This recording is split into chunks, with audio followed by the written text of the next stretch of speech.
of tree color. And I'm fighting my instincts to go right into the green because I'm trying to learn to mix color variations from the primary colors, which are blue, red, and yellow.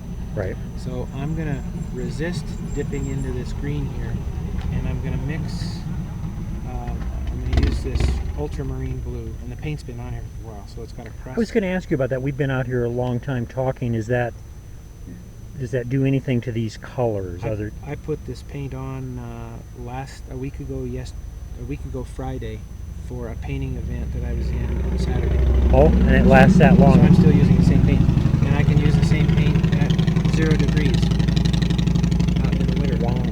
So here's a chunk of blue, and blue and yellow make green.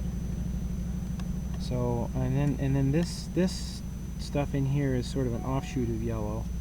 I don't want it to be pure yellow, pure green. I want it to be.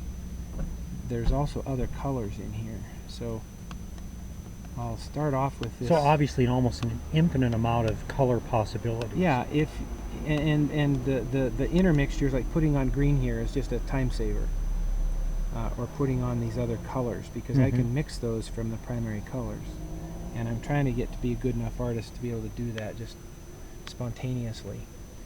So here, I'm trying to mix up a mid value of green, and when I look up there, there's a lot of white, a lot of the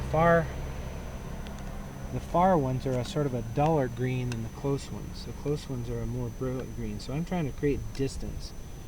So out of my pool of green here, I'm going to add some yellow to part of it to bring it up closer.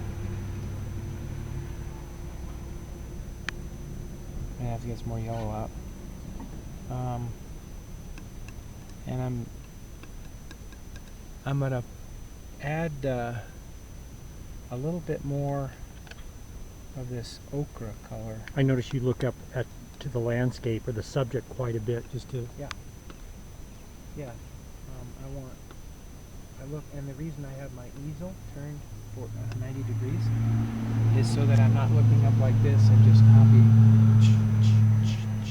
Why wouldn't you want to look up and just copy? Because I want to look up and get an impression of what I see, let it soak through me, and then have an emotional response that I'm putting down. It makes perfect sense.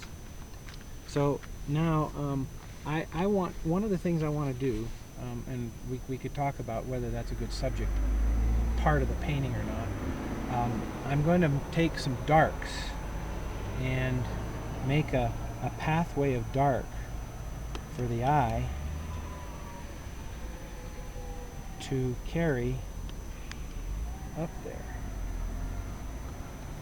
Now, the cloud cover has changed dramatically since we started talking. It was crystal clear when I walked up to you and interrupted your work. Now it's a little bit overcast. What does that do for what you're trying to accomplish here? Does it have effect, or? It was overcast when I started, and I happen to have on this piece of canvas, there's a little blob there, and I'm trying to cover it up, so I'm covering it up with this kind of typical blue, and then I'll probably later come in and put some cloud patterns in, but I'll let it dry completely.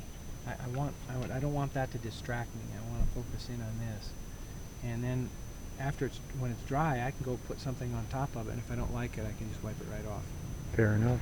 So what I'm going to do now is I'm going to make a little trail of dark to lead our eye, and since I'm accentuating this road, and right the underbrush there has dark shadows, I'm going to get some of that in right there. See what that automatically just quickly did to the road? All of a sudden, it made, with this shadow here, it made that look three-dimensional. Right. And it didn't before.